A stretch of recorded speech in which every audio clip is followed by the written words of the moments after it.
yeah, the morning kicked in with a nice cup of coffee, breakfast at the hotel, which is quite expensive because it's over 60 bucks for 2 people, 2 coffee, 2 plates. Plates were not small, but it's still like, you know, 60 plus for breakfast for 2 feels like a lot. Anywho, we're heading to drop off the Boxster. Yes, I know it's scary. We will be without the car because it goes to the service. We cannot continue driving it because every single time we start the engine, the AC kicks in by itself, even if you keep it on off, and it will eventually harm the compressor. So we need to make sure the compressor has oil inside with the Freon, and to do that we have to fix the AC. Now we go into the independent shop. They're not cheap, but they're reasonable, so we're not gonna miss that opportunity, even though we're gonna be heading north and it's gonna get colder and colder. We have to get the car in the perfect condition mechanically before we go anywhere else, and it's a good excuse to enjoy Atlanta. So let's drop off the car, let's take Uber, and today is gonna be a busy day. Why? You will see it in a moment. And we had to drop it off, so now I'm taking Uber. Feels weird. Here's my Uber.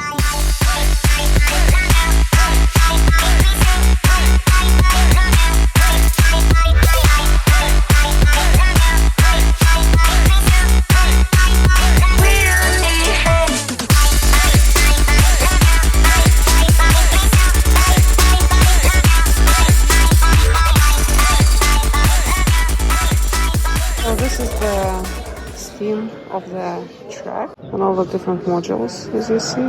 Dynamics area, turntable, kick plate, low friction circle, handling circuit, low friction handling. Yeah, I get an idea that it's bigger than in LA, right? Yeah, way bigger. Looks like it. Racetracks here, left and right, when LA has a lot smaller footprint. So Let's go. I like modules. Let's go check out the museum. Vera came here specifically to show me that car, Porsche 911 ST. I'll tell you a little bit what I noticed, but the point is she wants not that one specifically, where my finger, but that specific color. So, And now we know how it's called. I got the green light as long as she can find, as long as I can find any Boxster or Cayman or whatever in that color, I'll take it. So, I say yellow. Like, That one is more exclusive. we agree to disagree, but let me show you the car real quick.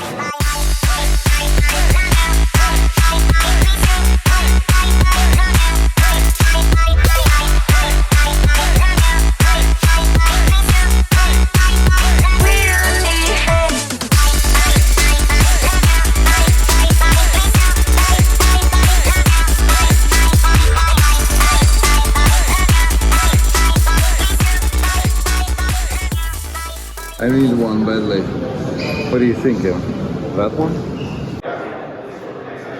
Here you go. 2 main time zones for Porsche.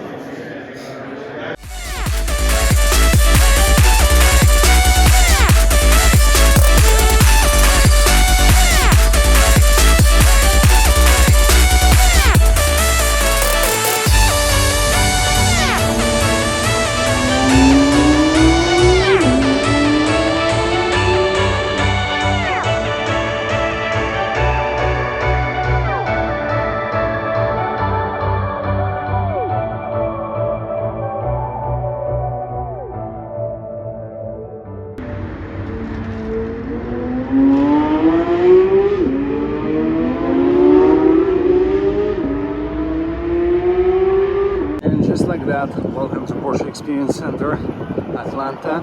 You see the red car? That's Vera. Because I couldn't find the same slot at the same time, I have to wait until 3:30. Right now it's 12:30, and of course Atlanta Airport is freaking loud. I'm glad we're gonna pick the hotel next to it. So here she goes.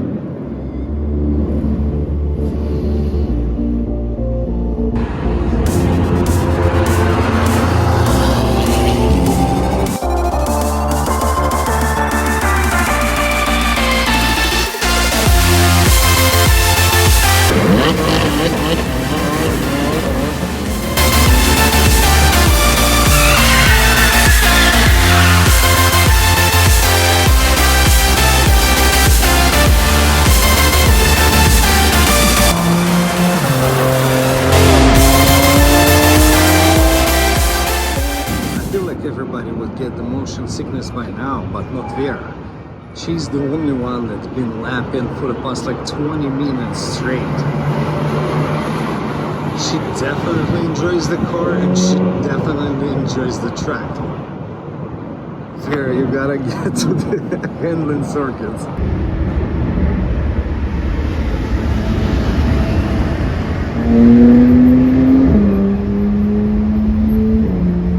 You see that dude? Well, take a note. If you ever planning to visit Porsche Center in Atlanta and you see that dude doing the hot laps in that GT4, do it. Just say, hey, I want you to do it. He's next level. I promise you, he's next level. And pretty much what he says, hey, Hannah, hold my beer.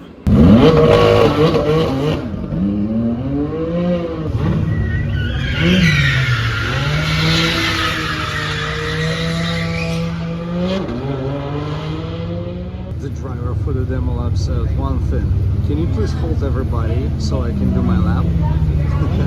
That tells you something. She's up for a treat.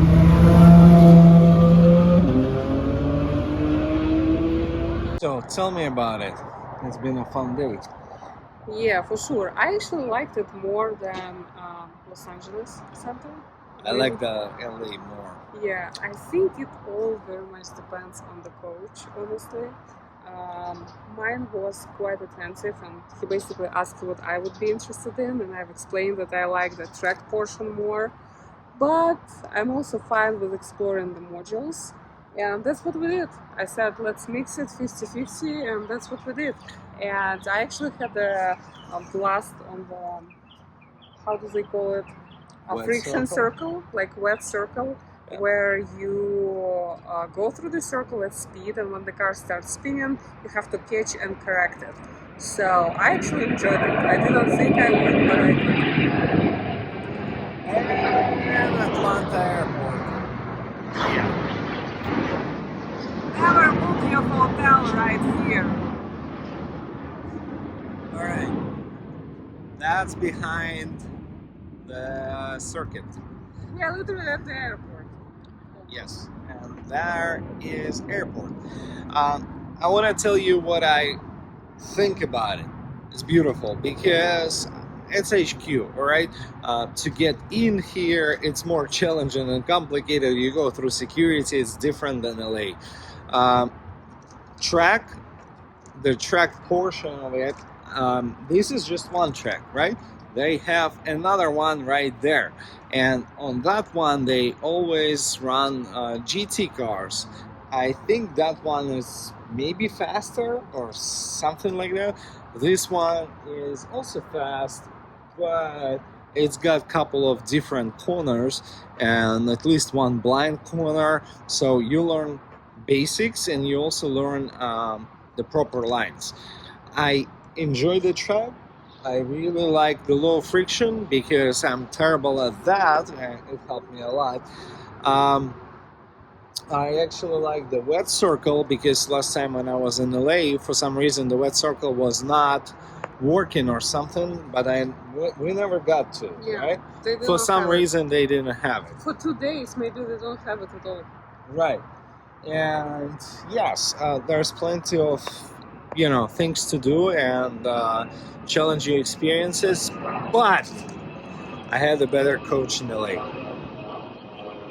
So all comes down to absolutely a random fact: who's going to be coaching you? And she got lucky. Anyways, I'm not saying anything bad. I'm just saying that some people is up to the book, and some people aren't to the book, and they just go step by step and stuff like that. By the instruction manual. Right. And some people want to challenge you. Like, I'll give you example. Here we were just doing what everybody else was doing, right? There I had instructor saying, hey, on the kick plate, when the car will start randomly slide left and right, you gotta approach it with the eyes closed, and your body should tell you which way you should counter steer. That was fun. By the book. Anywho, even that I said that we've been here, I still had to listen for 10 plus minutes about the instructions and everything. I mean, come on. And the thing is, Dennis's original instructor didn't show up, so that was the substitute teacher. Let's call it that for what it is.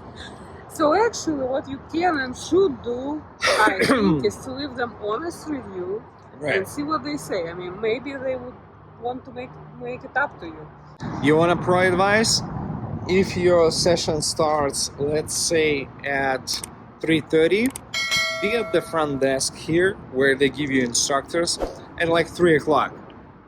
I'm here. I'm ready to go. So maybe somebody who's more into the idea of doing it will be there. So it's time for us to go back to the hotel and eat something. Yeah. Our car. Somebody asks what's going on with our Boxster. No, you don't care.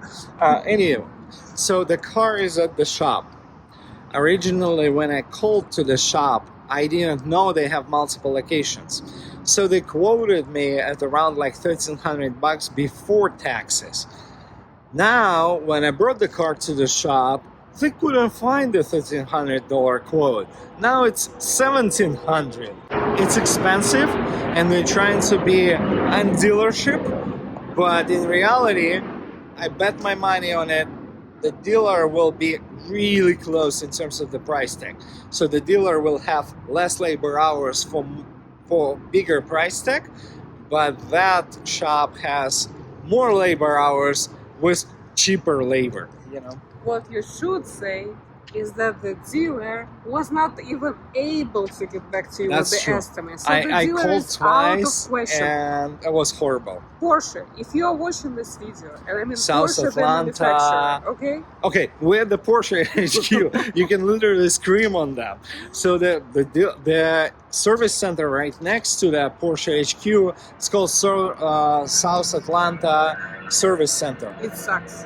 You should totally do something. You call around like 10 o'clock, ask for very specific quote for very specific AC condenser, and you tell them what you need. They take the VIN number, information, and tell you, all right, I'm not going to be able to do it right now, but it will take me an hour or two, and I'll call you back. Never called me back. At 5 o'clock, I called them back, and guess what they say? Well, everybody is about to leave home. We cannot give you the quote. So the reason we tell it to you guys, first of all, because you've been watching our travel vlog in the cheap Porsche Boxster that he fixed himself, as you know. But we also bring it out because Porsche is not just a brand, it's an experience, and that's what they are selling, right? That makes sense, because if you are looking to pay more for your 4 wheels, right, you have to understand why. Even when you buy a basic Porsche like Porsche Cayenne at a Porsche dealership, they start bombarding you with emails. I mean, owning Porsche is something different, which is true. Tell us about your experience. Share your experience. We want to know, want to hear from you. And now it's all Porsche, right? Owning Porsche is something different. We will never call you back. We'll never give you the quote straight. And it's going to be expensive. We know it's not every single dealership or a service center, but some of them really suck.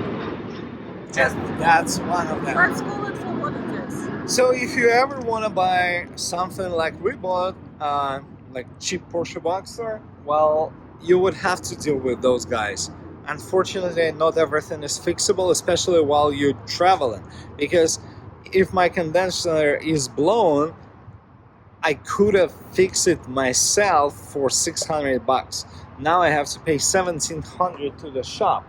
600, what I mean by that, $200-300 is a AC condenser, and about 200 bucks for recharge that I would have to do at the shop. You know,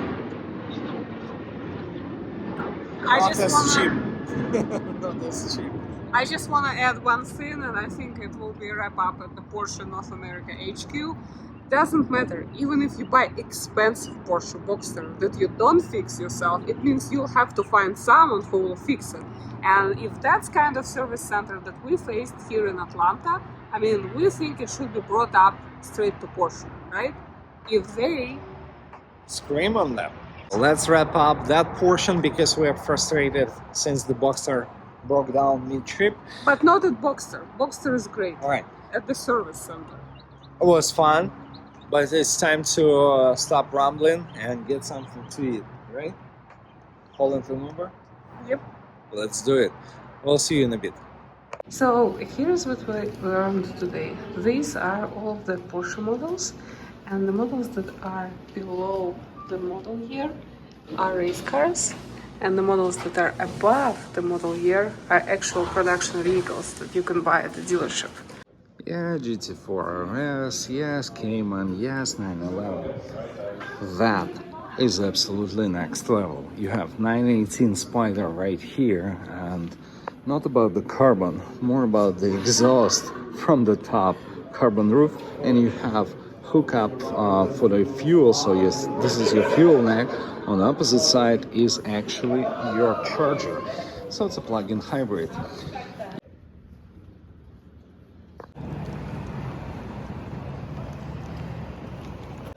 Here we go, guys.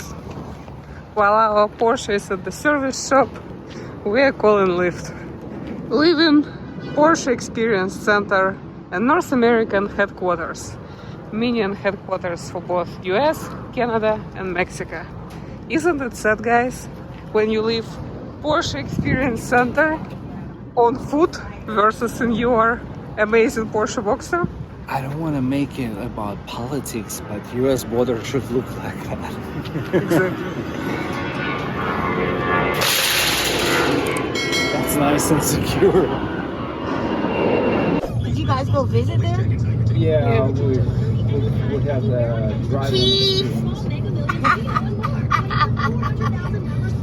Cheese. We just had the absolutely wildest Lyft ride ever. I would call it authentic, truly Atlanta experience. I hope it's not the tradition or anything like that, but hear me out. You get absolutely beat up car. Like what I mean by that, it's been sideswiped a couple of times. And then the driver's window gets rolled down and she says, hope you don't mind, my kid is behind you. Like, all right, I don't mind. And you get inside and you just, you know, all the questions from the kid and stuff like that, I can handle it. But then it gets interesting. And yes, that's where it gets interesting. Kids start saying, Mom, I want to restaurant. And He said it in other words. You're just right, putting it which is politely. politically correct. Right. And it continues through the entire journey. And you know what? I was looking at the Uber that was like 35 bucks to get here to the restaurant, and Lyft was 20. So obviously Lyft. But if I would knew, I would take the Uber. And then we were, and the culmination of all of it happened when we were already, I would say, in the middle of a highway. And we were passing a tunnel, and the kid starts asking his mom, our Lyft driver, Mom, is it a tunnel? Is it a tunnel? Yes or no? Go His now. mom answers yes, and he says, I need a pee, I need a pee. So, if you want absolute wildest experience, I'm not gonna show the name or the photo of the person, but I'm gonna tell you which car is it. No, the whole point, like, I get it. It can be tough and stuff like that, but You just tell us in the comments down below what do you think. It was a wild ride and it's time to grab something to eat. Other examples of wild rides in rideshare. Maybe we never seen it before, so let us know.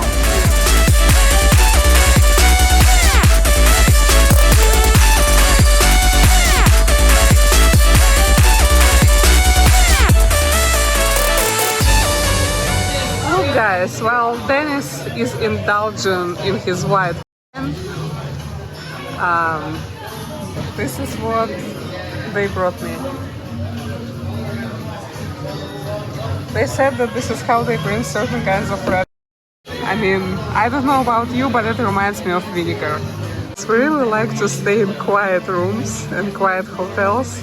And right after Dennis booked this one, we found out about this.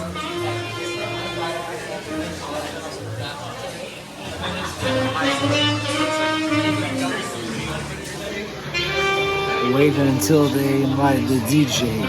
I believe it's October 11th. We'll be going by then. We're able to save some money on the Whole Foods salad bar and sushi, which is save some money. It was like 60 bucks. Yeah, 60 bucks. So 2 packs of sushi and a big salad. I wanted badly, so I went like $20 on salad bar. Can you imagine that? But and some cookies which got low sugar, but hey, no sugar. They are quite expensive. So Vera just mentioned to me that I'll let her say it. Well, Atlanta is really nice, interesting city, but I've just realized that I actually love Texas and I somewhat miss the UK. And these are not two things that you typically hear going together. And hear me out. We looked at the receipt at the Whole Foods market, and that double bubble taxation where they charge you like 8%. 8 point something, almost 9%, and additional to that 4.90 on top of it. It's like a taxation when you pay taxes, right? Yeah. Call it for what it is. Call it Taxes on taxes. 30%. Don't call it like 15 plus 14, right? Do it, say it. And that's why we miss taxes, because here you start noticing that your bill at the restaurant gets higher, right? And not necessarily you're getting better food or something like that, right? Better service. Or better service. Yes, we had great experience yesterday at one of the local restaurants nearby, and great food, reasonably priced, but like going Whole Foods and the candy was 10, not candy, the going Whole Foods, that was 10, the sushi was like 15, and another 10 bucks for salad bar, so you count it in your head and then you pay over 60. So that's why we might be already missing Texas. Prices were a lot cheaper. We were going to a sushi place, we were spending what, like 60 bucks with 2 glasses of a number of sushis at the restaurant with the tips. In downtown Austin. That's important. And if you ever traveled outside of the States, can you name one major difference when it comes to visiting whatever restaurant, bar, or, you know, any place comparing to the States? Can you name it? Specifically if you travel somewhere in Europe, because that relates to Europe. We recently visited UK and we noticed that, and we did notice it back in Poland. Right. Like about, you know, a decade ago or so. Right. And that's unfortunate because states should have something like that. What it is, comment down below. I'm curious to find out if you know what we're talking about. Let's just keep going. Maybe grab some drinks downstairs and show you the atmosphere. And the receipt as well. Yeah. I'm curious if they would charge triple taxes. Let's go there. So we went to our restaurant downstairs, the bar, restaurant, whatever you call it. It was perfect for breakfast, but I don't know. I didn't like the vibe. And then we'll start looking around and let's go somewhere else, right? right around the corner was another bar with like bar, restaurant, you name it, with great reviews, and it was like a fire pit outside sitting terrace, and we were like, yeah, great, right around the corner. You walked in and there's some sort of a mess. The waitress was shaking and like, no, we'll pass. I don't know, so far this night makes me wonder if I want to stay in my room. We still want to check out another one. Looks like it's gonna be at the very expensive, if not the most expensive hotel here. What do you think? Will it be? I'm still debating it. 2 hours later. So we're coming back to the hotel, and after being too pretentious, we decided to ditch our hotel because the was not so good and the prices are not there. Then we went to the another bar that I mentioned before. It's actually a restaurant as well. Right, which was not good idea at all because they were cleaning some sort of a accident, and they were closing the bar for that. And now we went to the most expensive place that we could possibly find. That's called Bar Margot, and I think it's one of the most expensive hotels here in Atlanta. And it was good. So yes, it's expensive. All right, you can find $100 cocktail there. So uncivilized. But it's not always about the price tag. It's most of the time about the value. It's actually all the time about the experience. Right. Like all the time. And the experience was great. The value, yeah, also great. So I feel like and the thing is, we also ordered a burger because he wanted it. And they offered us a choice between French fries and Brussels sprouts. And we picked Brussels sprouts because that's what we do. We always pick healthier alternatives. wait a second, somebody took a wrong way. Well, It's a wrong way. Don't do it. Yeah, but that's also wrong way. that's bad. So they were driving, coming this way, and it's a wrong way. And now they make a right turn on the wrong way. Like, seriously, you see the red light, and it says don't turn right. Oh my gosh. Only in Atlanta. Alright. I guess it's a good wrap for today's episode. It's been fun to go to the Porsche Center. You've seen some cool cars. We've had enough for today. I think it's a wrap. Have a good one. And we'll see you tomorrow. Bye. Round and round we go.